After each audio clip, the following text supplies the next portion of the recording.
is called the oral formulaic construction of the Quran, where we can actually tie certain stories in the Quran to apocryphal sources that were floating around in the subsequent centuries after Jesus. So there's a document called the Infancy Gospel of Thomas, not to be confused with the Gospel of Thomas, which is very different.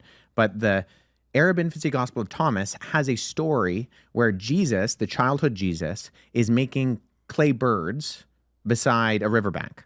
And the Jewish officials get mad at him because he's doing this on the Sabbath. He's breaking the Sabbath. They go off to get his parents to get him into trouble. And Jesus breathes on the birds. They turn into real birds and they fly away.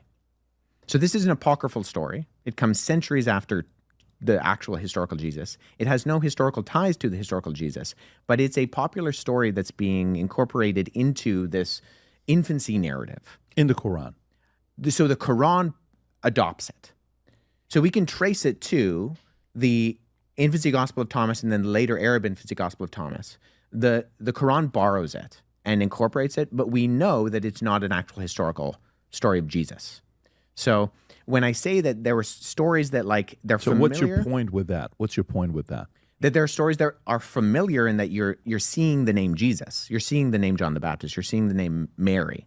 But when you're reading these stories about them in the Quran, they're not stories that they're not echoing biblical stories as much as they're talking about these characters in very different ways that if you don't know about, say, where these sources are coming from, if the infancy narratives, then you're like, well, what is this? Like, this is confusing. Is this more information? Is this right information?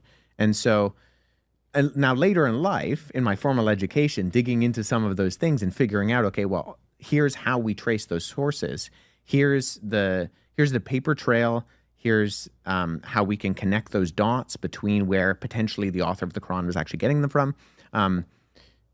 That's when I did a lot of that legwork. But originally, I was reading the Quran, and I found it unusual, but I also found it did not accurately reflect things that I was looking for to answer the ultimate questions of like meaning and purpose and morality.